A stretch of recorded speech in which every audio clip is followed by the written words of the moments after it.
Olá! Entre muçulmanos, cristãos e judeus, cerca de 2/3 da população mundial é devota ao Deus de Israel. E nunca, salvo talvez em Jesus, ele falou tanto em primeira pessoa quanto pela boca dos profetas. Maomé se considerava o último e seus fiéis o maior. Cristo foi tomado por profeta, ainda que para muitos, falso. Ele mesmo dizia ter vindo para levar a missão dos profetas à perfeição e viu em João Batista o retorno do profeta Elias, com o qual, aliás, segundo Mateus, Marcos e Lucas, conversou num instante de transfiguração junto a Moisés e seu pai acerca do seu destino e do de Jerusalém. Dentre os 48 profetas e 7 profetisas consagrados pelos judeus, Elias é a figura tipicamente folclórica do pregador, reformista e milagreiro errante. Muito antes, o pai da raça, Abraão, Moisés, arquétipo dos profetas e também dos sacerdotes e reis, Samuel, vidente e juiz que institucionalizou o profetismo e a monarquia sobre as tribos de Israel, e logo depois poetas como Isaías e Ezequiel. Foram algumas das pessoas mais perturbadoras e por vezes perturbadas que já viveram. Em nome de Deus, Oséias se casou com uma prostituta. Elias massacrou 450 sacerdotes pagãos e Eliseu, invocando 2 ursas, trucidou 42 garotos por tirarem sarro de sua careca. Jeremias tinha traços paranoicos. O espúrio Jonas fugiu de Deus e foi engolido por uma baleia.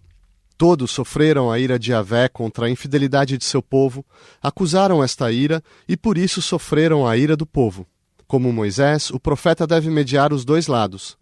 Deve se deixar inflamar pela chama da ira de Deus contra o povo, dizia o teólogo von Balthasar.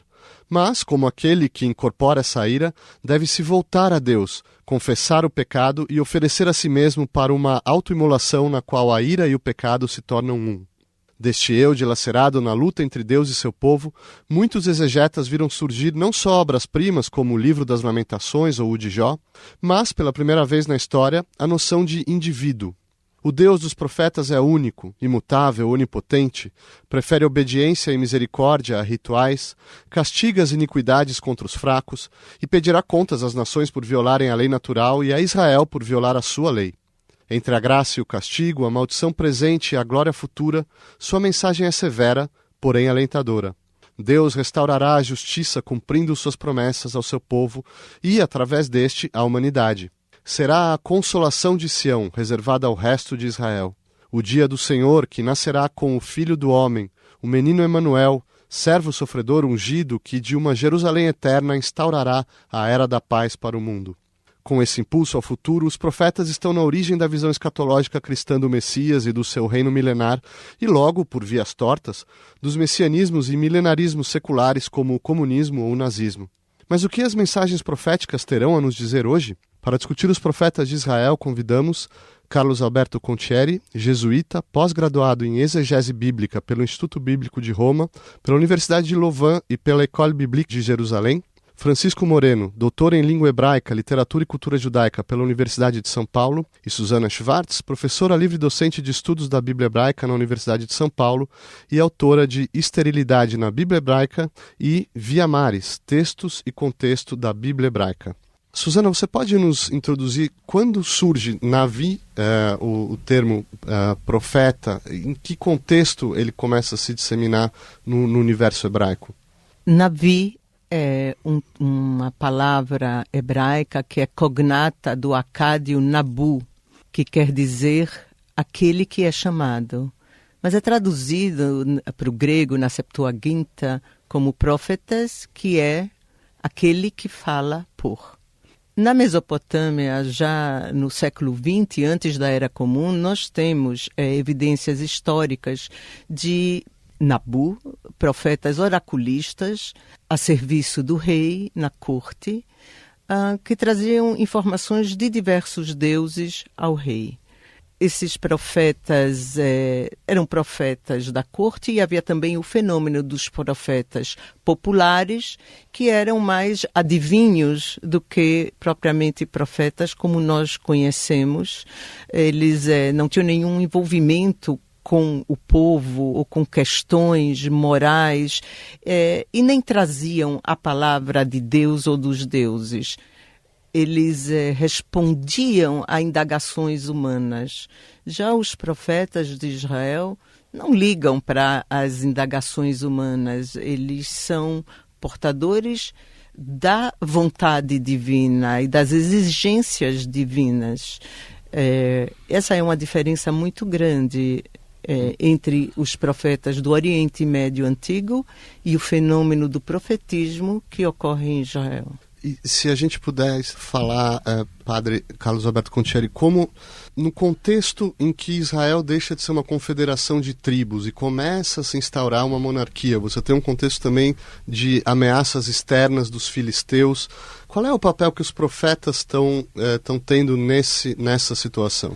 Antes de responder a sua questão, eu queria simplesmente continuar uma questão levantada pela Susana, que faz a diferença, por exemplo, dos profetas bíblicos, tal qual ela se encontra no capítulo 18 do livro do Deuteronômio, não é? Versículos 9 e seguintes, que fazem a diferença. Esse texto faz a diferença entre os profetas bíblicos e, vamos chamar assim, os profetas extrabíblicos, na verdade, de outras culturas, propriamente dito, em que diz que, entre outras coisas, em primeiro lugar, o que faz o reconhecimento de um verdadeiro profeta é que ele é tirado do meio do povo, é alguém comparável a Moisés, de certa maneira, e que aquilo que ele fala em nome de Deus se realiza, acontece. Isso que faz o profeta de Israel. Se o que ele diz não acontece, não é verdade? Ou ele não faz por inspiração, não é? Ou ele não faz exatamente aquilo que é a vontade de Deus. Eu acho que esse critério, digamos assim, no interior da Bíblia, vai fazer reconhecer o verdadeiro do falso profeta em toda a tradição bíblica propriamente dita. O caráter prototípico de Moisés é absolutamente essencial nisso. É essencial, não é? Porque o livro do Deuteronômio, não é? De certa maneira, alguns textos, a literatura deuteronômia, que influenciou e fez uma revisão assim profunda de vários outros textos bíblicos, muitos desses textos talvez produzidos na época do exílio, ou em torno do exílio, na Babilônia, no século VI a.C., vai fazer de Moisés, de fato, um protótipo, digamos assim, ou uma referência para todo verdadeiro profeta. Na verdade, é o profeta por excelência. Susana? É interessante muito isso que você traz, o Deuteronômio, porque também no Deuteronômio está escrito: e não houve profeta como Moisés. Isso. Ou seja, que falava a Deus frente a frente como um homem fala a seu amigo. Exatamente. Ou seja, Moisés é o primeiro elo, mas Moisés ele tem participação na atuação de Deus na história enquanto e intercede por Israel e recebe a Torá, a lei de Israel, a vontade expressa de Deus, tipo o manual como viver na terra de Deus, alinhado a Deus, e nenhum dos outros profetas tem ou esse status ou até essa missão de interceder. Eles simplesmente vocalizam e representam essas exigências divinas que são parte da dialética entre Deus e o homem. Eles se inscrevem nessa esfera. Francisco, eu queria dar um pouco nessa discussão, especialmente em cima do que o padre citou do livro do Deuteronômio, que é uma coisa que vem um pouco de... ele é bem posterior na tradição judaica, mas há uma leitura interessante sobre isso, que em última análise nos responde qual a diferença entre um meteorologista e um profeta. Né? Porque afinal, o meteorologista, ele prevê o futuro. Né? Quer dizer, ele vai lá, ele fala, ó, amanhã vai chover, vai fazer sol, e se ele é um bom meteorologista e tem um bom serviço, ele vai acertar o futuro. E o profeta, nós temos, por exemplo, alguns casos, a profetisa Huldah, né, que profetizou sobre o rei Josias, que ele iria morrer, ser errado com seus pais, o outro infeliz foi lá, morreu jovem, tomou uma flechada lá em Meguido, né, que deu até ensejo ao Armagedon, né, a história do Armagedon, quer dizer, não cumpriu a profecia. E temos aquela figura muito, até meio tragicômica, né, de Jonas, que é um sujeito que está lá num fim de mundo. Imagina um sujeito hoje morando num fim de mundo, que aparece Deus e fala, vai a Manhattan profetizar que ela será engolida pelo rio Hudson, né? Em 3 dias. Tá? O cara vai, ele tenta fugir, não consegue, acaba em Manhattan, fala tudo aquilo. Aí o pessoal em Manhattan se arrepende e a cidade não é destruída. Quer dizer, ele fica numa situação horrível, ele até cobra Deus, só pelo amor de Deus. E aí Deus fala, pois é, eu não destruí Nínive, né? Na verdade, essa é Nínive, né? Capital da Síria, o grande império, porque os ninivitas se arrependeram, inclusive há muitos animais, né? Então eu tenho misericórdia. Então, existem os Balei Tosfot, os tossafistas, que são comentaristas bíblicos já do século XIII, da era atual, e eles têm uma frase lapidar que eu acho muito interessante, que eu gostaria de trazer, que é assim: o profeta não profetiza a não ser o que é digno de ocorrer. Então, nesse sentido, talvez eu quero lançar essa questão, talvez o profetismo bíblico, o profetismo hebraico, o interessante dele é que ele, na verdade, ele não fala do futuro. Na verdade, ele fala do presente. E ele tenta, através dessa fala do presente, ele tenta direcionar um certo futuro. E a universalidade dele vem porque ele fala de um presente que também é o nosso presente. Quer dizer, ele sai do seu presente momentâneo, daquela circunstância do rei da Síria, e ele se transforma numa leitura que a gente, ao ler essa leitura no nosso presente, nós conseguimos nos identificar e pensar nessa proposta de futuro. Quer dizer, a ideia de uma história que tem um propósito, né, que ela tem um futuro, que ela não é cíclica, que ela não segue a natureza, morre, né, como Baal, né, que nascia, morria e ressuscitava, e nascia e morria, mas enfim, existe uma história que tem um sentido, né, ela tem um fim, ela tem um propósito, né, e eu acho que isso, digamos assim, da cultura que vai da fronteira leste do Irã, a fronteira oeste da Oceania, da Polo Norte à Patagônia, todos os movimentos, todas as ideias que a gente tem de avanço, de progresso, de um futuro, de um esplendor, de uma sociedade, de algo que vai acontecer, ela se ecoa nos profetas de Israel. Perfeito. Vamos ver instâncias disso, mas a gente precisa retornar ao momento histórico, padre, para entender no momento de um novo experimento constitucional, onde você está saindo de tribos ali por volta do século XI a.C. para a instauração de uma monarquia. Qual vai ser o papel de profetas como Samuel, como Natã, nessa nova configuração constitucional de Israel?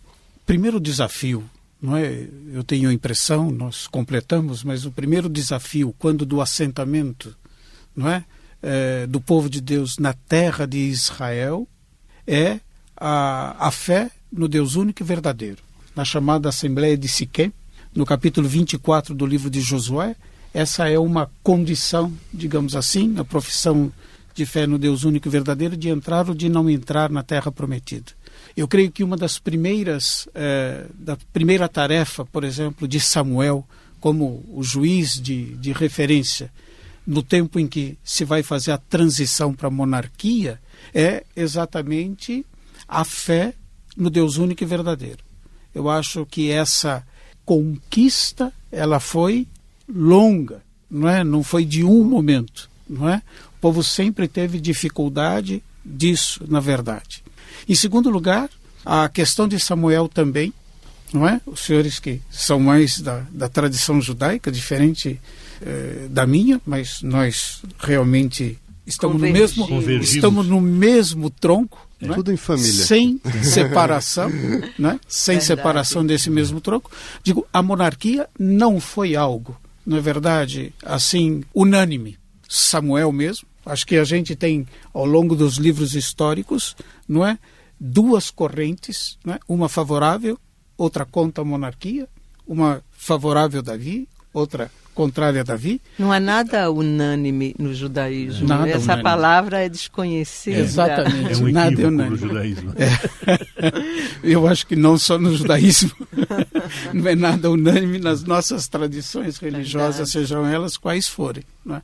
Mas eu tenho a impressão que a primeira questão da monarquia e de Samuel é se Deus está ou não está em primeiro lugar. Se Deus é ou não, depois aquilo que os profetas vão dizer, é ou não é o mestre da história. Eu acho que essa é a primeira advertência, digamos assim, de Samuel.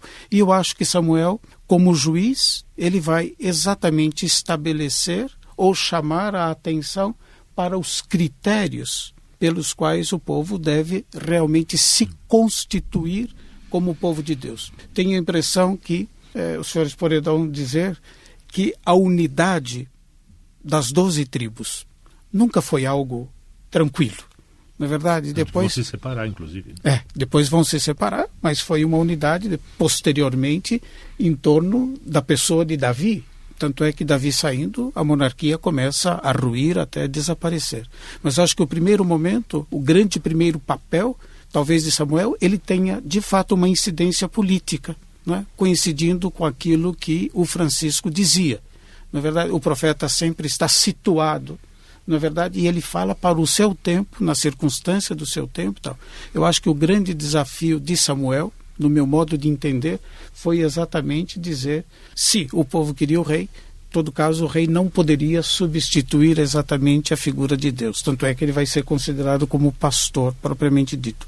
Eu acho que a primeira questão era manter a unidade das 12 tribos em torno da fé no único Deus vivo e verdadeiro, inclusive como meio de poder subsistir aos outros povos, não é verdade? E aos outros deuses. E aos outros Exato, deuses. Exato, é isso que eu queria entrar, Suzana, porque essa unidade, ela é precária, ela vai durar até Salomão. Pouco depois já se divide em 2 reinos, chamado Reino do Norte, com 10 tribos de Israel, e o Reino de Judá, com Jerusalém ao centro, mas em especial no Reino do Norte existe essa tensão entre o culto a Yahvé e o culto dos cananeus, o culto a Baal, que se torna ali especialmente dramática no contexto de Elias e logo depois dele Eliseu. Será que a gente pode entrar nessa dificuldade, no desafio profético ali no Reino do Norte?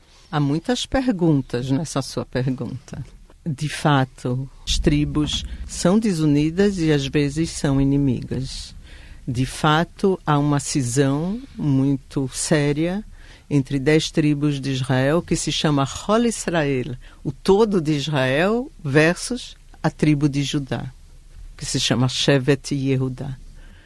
Eu creio que a questão das tribos não é tão relevante do ponto de vista da história e da antropologia social, como a questão da autoridade dos clãs.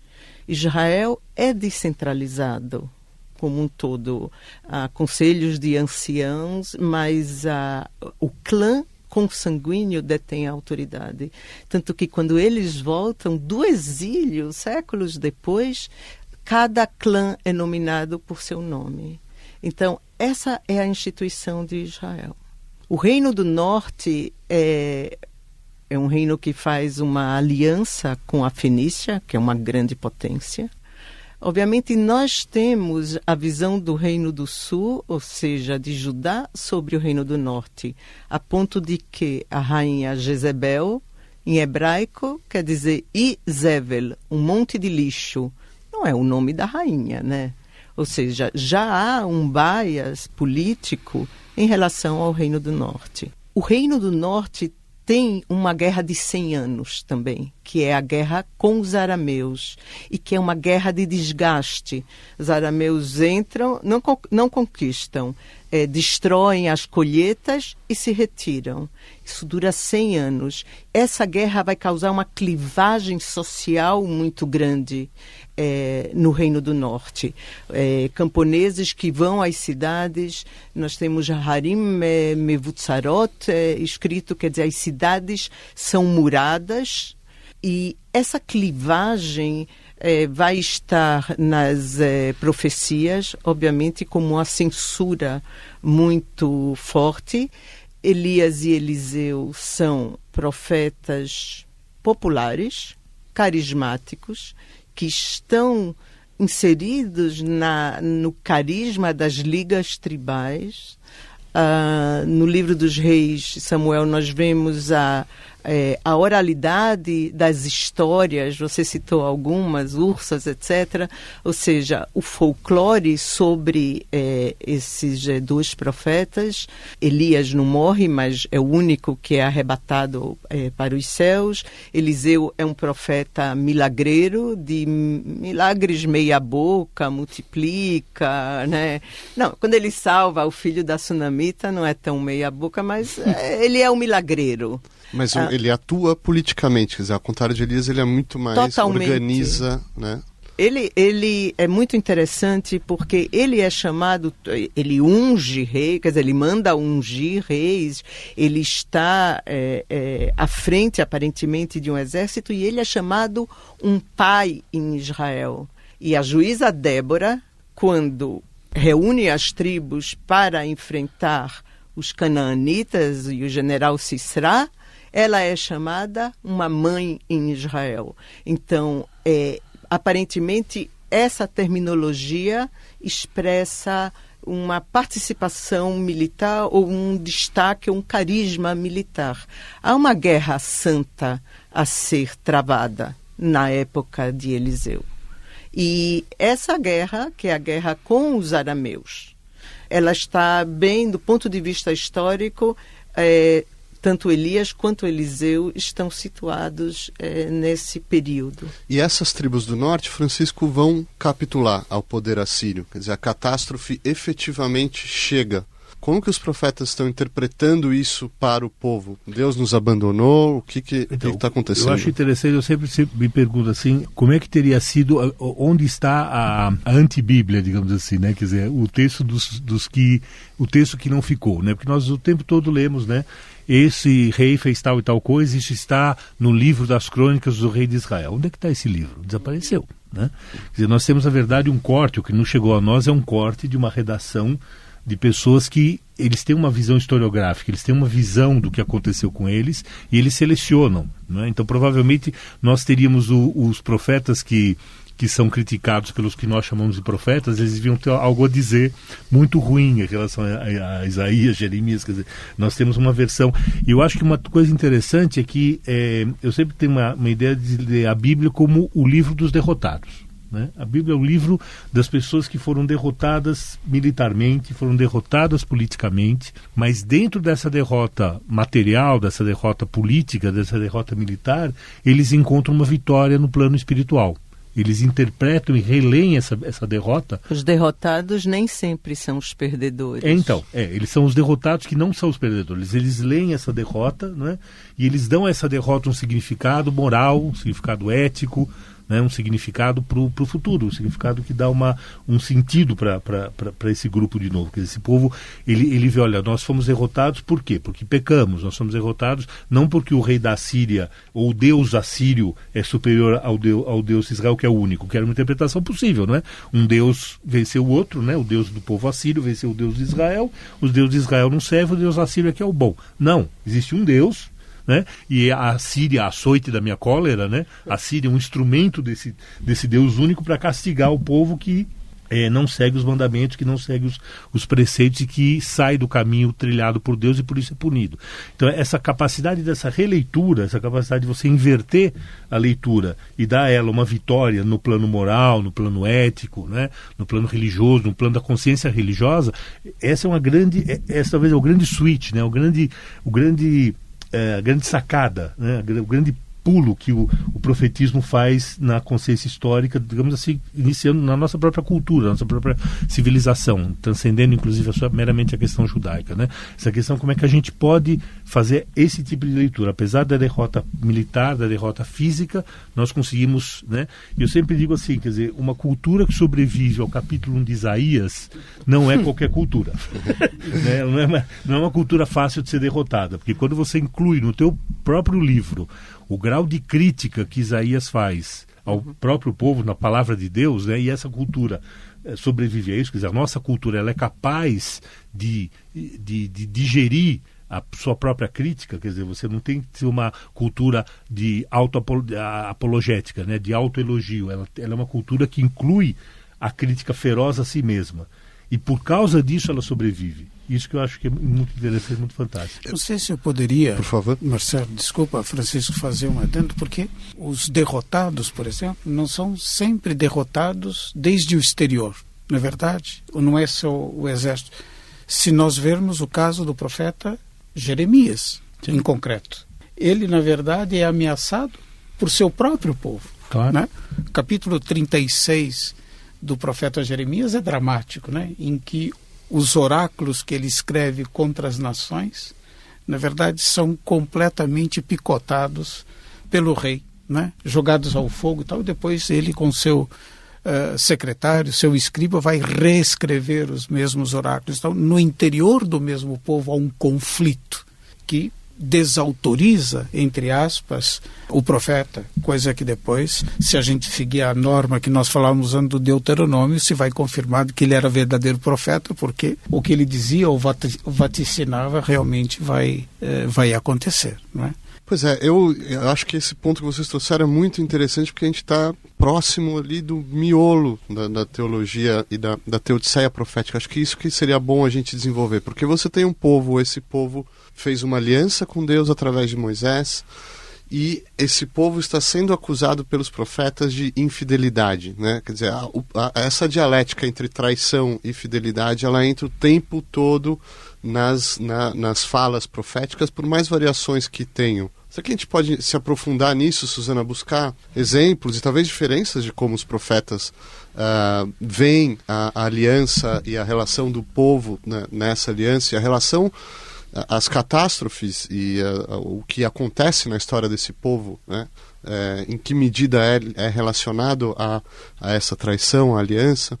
Quando os profetas profetizam imagens exasperadoras, eles estão, de fato, instilando esperança no povo. Sem esperança, Israel teria acabado há muito tempo. Essa esperança, ela é subjetiva. Toda esperança, ela é subjetiva. E o povo se desvia do caminho de Deus, provocando Deus, na verdade é uma grande provocação, e alterando os termos da aliança.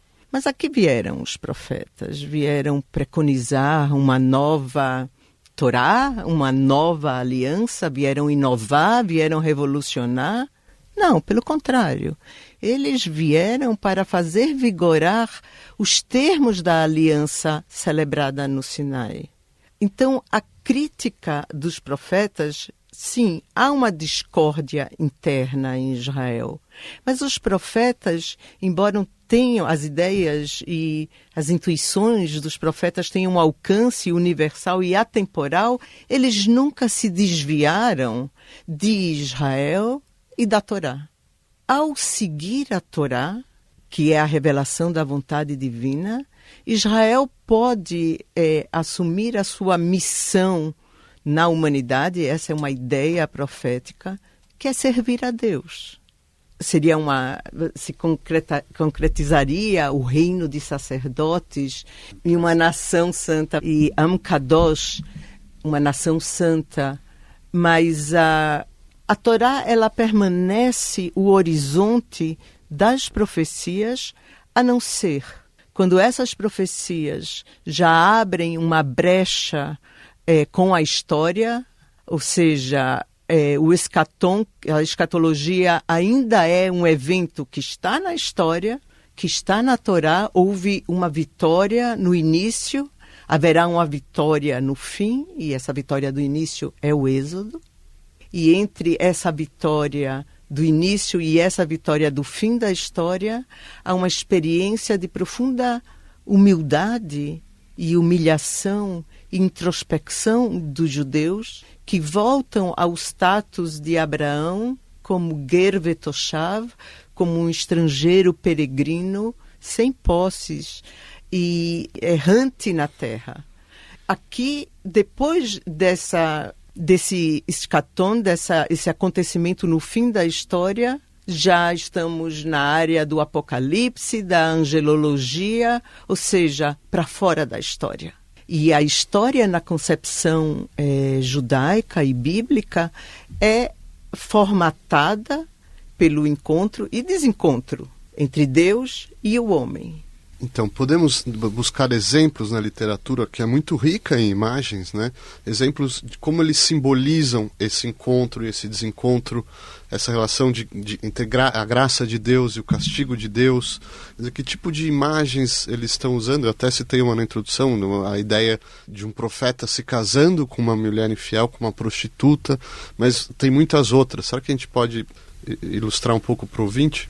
Eu gostaria de, ao responder a sua pergunta, retroagir um pouquinho, no sentido de que, se a gente considera, por exemplo, que há lugares, não é, na Sagrada Escritura que a gente podia chamar de locus theologicum, onde a Escritura se interpreta a si mesma, ou ela nos ajuda a interpretar, na verdade, um grupo de personagens ou personagem. Quando a gente ouve, por exemplo, no início do livro do profeta Jeremias, em que Deus diz a Jeremias: eu colocarei as minhas palavras na tua boca, a gente tem que dizer, o profeta, ele fala por inspiração, situado no tempo e na cultura, não é verdade? Mas por inspiração. De certa maneira, se isso é verdade, naquilo que ele fala, por inspiração, ele revela uma imagem de Deus. Ele revela uma imagem de Deus. Qual a imagem de Deus? Sobretudo de um Deus próximo. De um Deus para quem as vicissitudes da história humana não é alheia a Deus. É esse Deus que ele revela, um Deus que já... Imanente. É um Deus que já está presente desta maneira no capítulo 3 do livro do Êxodo, em que Deus se apresenta a Moisés nestes termos: eu vi, eu ouvi, eu conheço os sofrimentos do meu povo escravo no Egito e decidi libertá-lo. É um Deus na história. É um Deus na história e que se revela na história. Não há outra maneira. Na verdade, não há uma abstração para o conhecimento de Deus.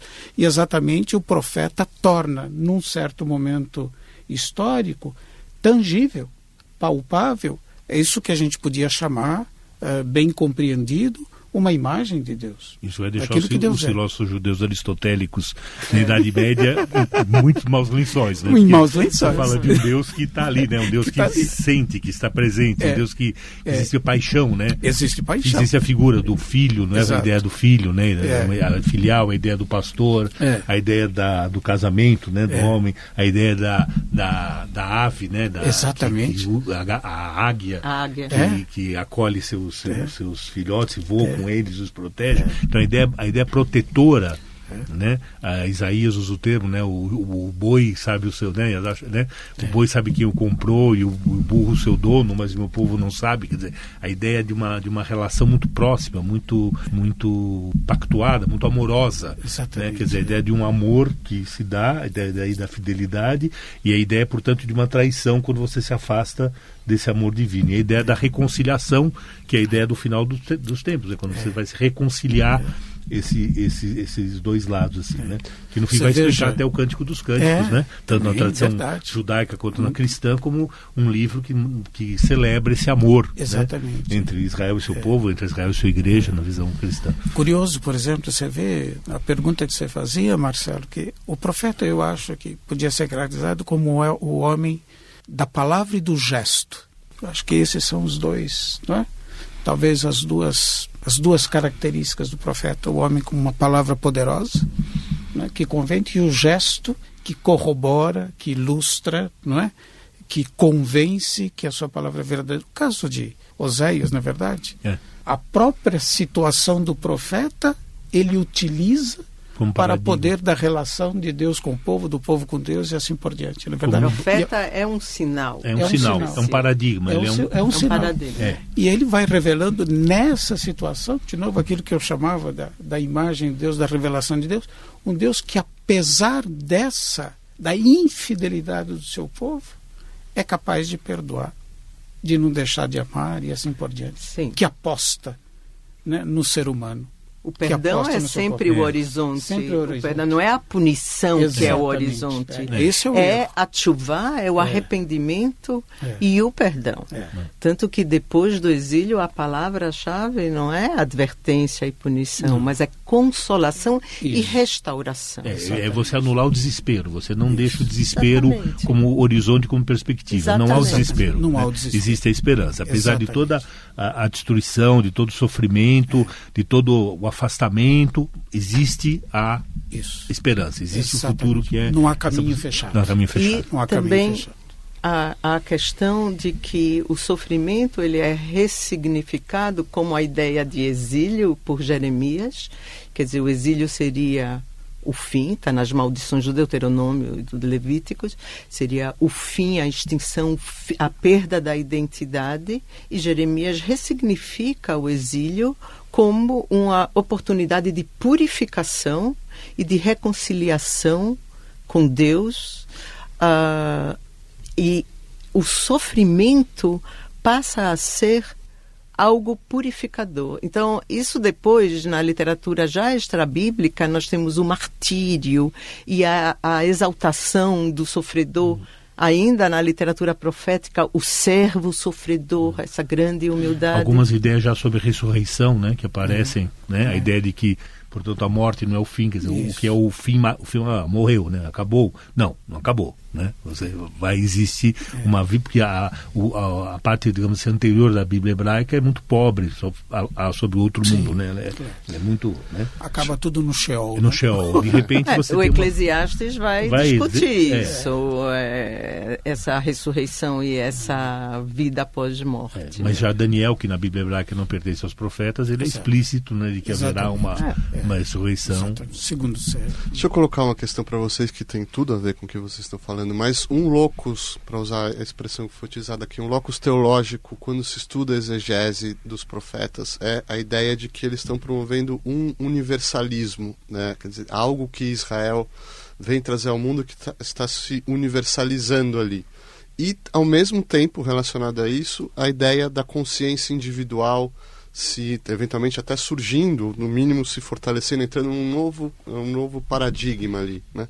Só que a gente pode entrar um pouco nisso, buscando instâncias, exemplos desse universalismo e dessa consciência individual humana desabrochando através dos profetas? Posso dar uma versão Suzana bastante concreta, a minha visão do universalismo? Já foi tocado esse assunto, mas os profetas literários viveram na era da ascensão e queda de grandes impérios sucessivos. Eles presenciaram isso, o Império Assírio, o Império Babilônio e o Império Persa. Eu creio que essa perspectiva universal vem se adequar à situação sociopolítica do tempo. Eles emergem como homens do seu tempo que precisam interpretar esse fenômeno desconhecido de Israel. Até então, os inimigos de Israel eram povos vizinhos, aparentados, não havia essa dinâmica universal. E como essas nações conquistam Israel, destroem o Jerusalém e o monte do templo que Isaías julgava inviolável, há uma necessidade de reinterpretar Deus, Israel, a missão de Israel, a posição de Israel e a própria história a partir de uma perspectiva universalista. Certo. Isso é muito concreto demais. Eu acho que não pode existir monoteísmo que não seja universalista, né? Porque afinal se você entende que existe um único Deus. E é interessante que a Bíblia hebraica, ao contrário de outros textos antigos, ela não começa com a história do povo, ela não começa com Abraão, né? Houve um homem chamado Abraão, ou os próprios rabinos discutem que ela deveria ter começado no livro do Êxodo, né? Esse para vocês é o primeiro dos meses do ano. E a pergunta é por que ela começa falando da criação do mundo? Que tem, né? Como é que você começa um livro, né, que é o livro sagrado de um povo, falando da criação do mundo? Sim, porque você tem que falar da criação do mundo, que é Deus, na sua autoridade, na sua soberania, na sua onipotência, criar o mundo a partir do nada, e a partir dele ele cria um homem, que é o pai de todos nós, né? Então a questão do universalismo, ela está embutida. E todas as religiões monoteístas, o cristianismo, o islamismo, a discussão de como você vai propagar isso, se é proselitista ou não, o grau do teu proselitismo, é uma discussão que envolve questões históricas complexas. Mas todas as religiões monoteístas, elas são inexoravelmente universalistas, elas não podem deixar de ser. Não, você não pode ter uma religião monoteísta que pregue a existência de um único Deus e diga que ele é só seu, de um determinado grupo, e que o resto da humanidade não pertence a ele, né? Uma contradição interna terrível. Impossível. Então, na verdade, essa questão do universalismo, ela está ela é inerente a qualquer forma de monoteísmo, inclusive do judaísmo, que é a primeira manifestação histórica de monoteísmo, né, que nós conhecemos. Então acho que essa questão desse universalismo profético, isso, antes na história do Templo de Salomão, né, quando Salomão inaugura o templo, ele fala: e virão povos, né, a te servir, virão pessoas de longe a te servir, em relação ao serviço divino. Então essa questão é uma questão bastante presente. Então eles acham que juntam a questão do particularismo, que é a missão de Israel com a Torá, com os mandamentos, né, que é algo específico de uma nação de sacerdotes, mas isso como a Suzana levantou, né, isso como um processo de uma missão, né, de uma tarefa que ela é universal. Né? E isso em Isaías, por exemplo, o chamado segundo Isaías, é muito claro, né? Ele coloca isso assim de forma bastante eloquente nesse sentido, né? de que realmente existe espaço para que os povos acreditem e aceitem Deus, né? Portanto, a questão de uma visão universalista de Deus, ela está bastante clara no profetismo. Eu acho que a soteriologia bíblica, na verdade, ela é universal. A doutrina da salvação. Ela tem essa pretensão de universalidade. Se eu pego para simplesmente estender os exemplos que o Francisco estava dando, os oráculos contra as nações do profeta Jeremias, eles não são só um alerta em favor de Israel, para proteger Israel, mas para que as nações, portanto, os pagãos, se convertam, entende? E se abram a isso que Deus oferece, não só para seu povo, mas para todos os povos. Então, se uma religião, não é, perder a pretensão de universalidade, ela vira uma seita, não é verdade? Ela se transforma facilmente numa seita. Certo. A Suzana falou aqui do exílio, estava se referindo, na verdade, à queda, né, contextualizando para o ouvinte, a queda de Judá ante os babilônios, o que vai levar esse povo a ser exilado e depois vai retornar. O que isso implica para o profetismo, esse momento histórico de Israel, Suzana? Nós conhecemos Ezequiel. Era um sacerdote, né? E como profeta dentre os babilônios, também Jeremias no Egito. É uma grande tragédia para Israel. O templo é destruído, o templo sagrado. É um colapso político. Jeremias, eu creio, salva com a palavra o povo da destruição. Porque, como o Francisco colocou, o Deus de Israel, em termos culturais do Oriente Médio Antigo, perdeu a guerra. O Deus dos assírios, o Deus dos babilônios, ganhou a guerra. E nós temos essa noção bíblica de que a vitória só é dada por Deus. Então, como sair dessa encrenca? E o exílio cai muito bem para Jeremias, por causa dessa ressignificação, de purificação, enquanto que as tribos do norte que foram exiladas pelos assírios, elas são dispersas nas províncias assírias e no território do Reino do Norte são assentadas populações pagãs das províncias assírias. Isso não acontece com a tribo de Judá. Então, a tribo de Judá, que não foi toda exilada, que foi a aristocracia, a realeza, os artífices, a elite foi exilada na Babilônia, e a Babilônia era a Nova York da época, usando o seu Manhattan. Ou seja, tudo bem ser exilado, não vou dizer tudo bem ser exilado na Babilônia, foi uma grande tragédia, mas Ezequiel está no centro desse grupo que permanece unido na Babilônia.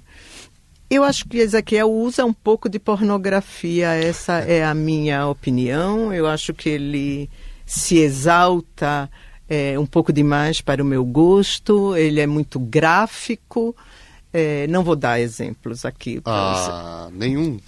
Esse que é o problema. Entre visão e audição também, né? Algumas pessoas falam muito da questão entre a visão e a audição, né? Que o profeta ouviria mais e o escatológico veria mais, né? Parece que Ezequiel é um meio caminho entre esses dois lados. Ele escuta e vê, né? Ele tem... Eu creio que quando a razão, mediante a tragédia histórica, a razão perde o pé e o misticismo ganha espaço.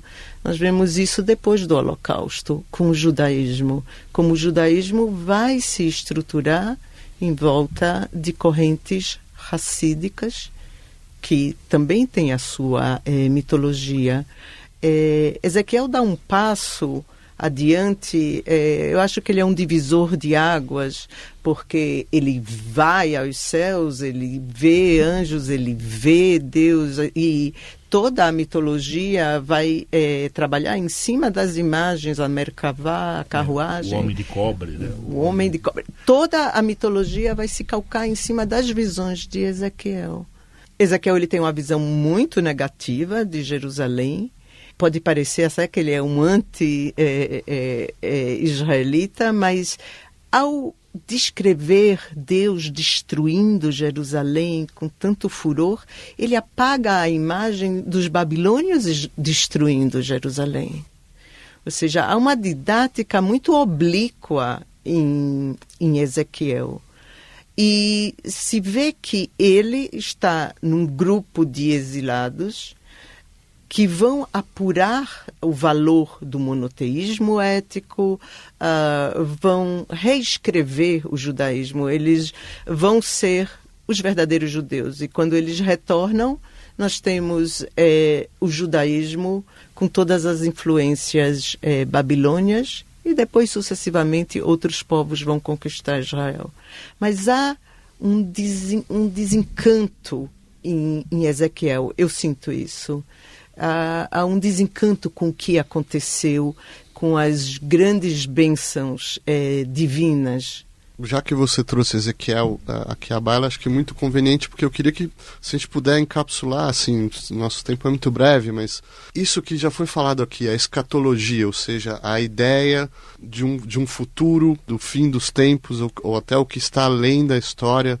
Como que esses profetas vão articular isso? Eu sei que é de uma maneira muito assim, sintética a gente vai ter que fazer, mas se a gente puder trazer algumas dessas imagens, alguns desses símbolos da ideia de escatologia, e você tem vários, né? O dia do Senhor, a ideia de uma Jerusalém eterna, a consolação de Sião e etc. Padre? Eu acho que alguns conceitos, essa é a minha visão, que nós precisamos revisitar. Talvez, não sei aqui se os meus colegas concordam, não é? Mas eu não interpretaria Eschaton propriamente como algo referido ao tempo propriamente dito, não é? Como o fim de uma era. Não. Eu interpretaria o Eschaton de maneira muito mais existencial, quer dizer, aquilo que é definitivo e do qual eu não posso abrir mão, entende? Sob prejuízo, não é, de eu perder a existência. Então eu acho que o que dá a escatologia profética e bíblica não aponta para um tempo, eu acho que seria um erro. Tentar identificar um momento, um dia... Porque isso dá origem aos messianismos depois, que vão se aproveitar. Na verdade, é a escatologia que vai dar início... As 70 semanas. Exatamente, vai dar origem a isso. Não. Eu acho que o termo tem que ser revisitado e dizer que, de certa maneira, os profetas eles vão apontar para aquilo que é definitivo. E não para aquilo que é transitório, digamos assim. E aquilo que é definitivo é o que pode construir uma sociedade humana que seja conforme ao desígnio salvífico de Deus. Então, grosso modo, o definitivo é Deus, o que Deus quer. Esse é o definitivo. Então me parece que os profetas, ou a escatologia profética, apontaria mais nesta direção do que num tempo determinado, não é? Numa época determinada. E acho que tem uma questão também, uma outra tensão que existe entre a questão do livre-arbítrio e um determinismo, né? Em que medida esse final da história, esse final dos tempos, esse eschaton vai acontecer inexoravelmente, ou em que medida ele é fruto de ações que você toma como um ser humano livre, que você toma inspirado e levado pela palavra dos profetas para tomar o caminho certo, e a partir daí você constrói os processos que vão levar a esse estado, né? Acho que isso aqui é uma tensão entre essas duas, né? Que depois, mais tarde, no período já o contato com o helenismo, isso dentro de uma visão que vem, por exemplo, dos gregos, né, uma visão de um tempo predeterminado, né, a moira, né, ela acaba influenciando um pouco essa ideia de que haveria algo já predeterminado que faça o que você fizer, isso vai acontecer. E na verdade, a gente tem nos profetas uma visão de que isso pode acontecer ou não, muito dependendo do que você vai fazer. Se você não assumir a tua responsabilidade moral, ética, de fazer tais coisas, você vai para um caminho ruim. Se você assumir a tua responsabilidade ética e moral, você irá para o caminho bom. Eu acho que essa questão do livre-arbítrio é uma questão também muito importante quando você fala essa questão da construção da consciência, né? Ou seja, em que medida você se coloca no mundo, você entende o teu lugar nesse mundo e você toma uma decisão que caminho você quer tomar. Que aí retoma o Deuteronômio, o caminho do bem ou o caminho do mal. Você pode decidir. Você pode decidir, né? A decisão está posta. Susana? Corroborando a sua colocação, eu gosto muito das últimas palavras de Malaquias, Malachi, que, segundo o cânone judaico, é o último dos profetas. E as últimas palavras dele, que encerra toda a questão do profetismo e dos profetas, eu sou péssima em parafrasear, mas lembrem-se de seguir a lei de Moisés. Ponto. Esse é o plano do futuro. Eu enviarei o profeta Elias, quando ninguém sabe, para conciliar os corações dos pais com os filhos. Então, nós temos uma situação de pais, é universal. Os corações de pais e filhos é uma imagem lindíssima. Antes, não está dito o dia do Senhor, antes que eu venha, leakot et haaretz herem, antes que eu venha para a terra fazer um anátema. Ou seja, essas palavras têm um ensinamento, sigam a lei de Moisés, tem uma ideia escatológica, talvez, apocalíptica, quando virá o profeta Elias, mas ele vem com a missão para impedir algo que é iminente e assustador, que é o dia do Senhor. Combina, como você falou, padre, a escatologia, que ela é realmente atemporal, e o pragmatismo da vida que vai correr até, espero, o final dos tempos, porque Deus prometeu, né, para Noé, então, que não voltaria a destruir a terra por causa do homem. E o que levou Deus a se arrepender de ter feito o homem, a palavra bíblica é Hamas, é a corrupção a um nível impensável. Rapidíssimo, temos 2.500 anos de história, de legado, de repercussões. Se cada um de vocês puderem escolher talvez um principal legado, a mensagem, o que os profetas têm a nos dizer hoje, ou então falar sobre a influência, a gente não falou nada aqui do cristianismo, do islamismo, mas enfim, se vocês puderem concluir por aí. Eu acho que o grande legado, considerando toda a história, o grande legado é que não há fim de linha para ninguém e para nada na história. Não é verdade? Eu acho que esse é o grande legado. E a segunda questão, né, o segundo grande legado, é que, do ponto de vista bíblico, Deus é o mestre da história. Eu diria, esses são os dois grandes legados. E que é possível uma visão, entenda bem o que estou dizendo, uma visão teológica da história, em que a gente busque na nossa história, não importa como ela seja, me parece que esse é o papel do profeta, ver como Deus está agindo e como Deus vai encaminhando a história. Eu acho que essa o grande legado, os dois grandes legados, se quiserem, para nós hoje em dia. Francisco Moreno? Olha, eu acho que o que os profetas legaram é uma indicação para que a gente procure sempre andar pelo lado iluminado da vida, né? A vida tem lados iluminados e lados obscuros. E eles nos dizem, ande pelo lado da luz, ande pelo lado iluminado, que é um pouco o final do livro de Oséias, né? Ele fala que o justo caminhará pela luz, né? Então acho que é um pouco por aí. Acho que esse é o legado acho que é a coisa mais marcante que eles puderam nos trazer para todos nós. Susana? Eu creio que o grande legado dos profetas foi nos assegurar que Deus age em relação ao homem a partir de um compromisso de Chesed verachamim. Chesed é traduzido como amor, mas eu traduzo Chesed como fidelidade, e Rachamim, que é a misericórdia ou a graça, que vem da palavra Rechem, que é útero. A misericórdia vem do útero. E que Essa é a relação de Deus para com o homem e para com seus pecados. Muito obrigado, Susana Schwartz. Muito obrigado, Padre Carlos Alberto Contieri, Francisco Moreno. Muito obrigado por ouvir e até a nossa próxima edição.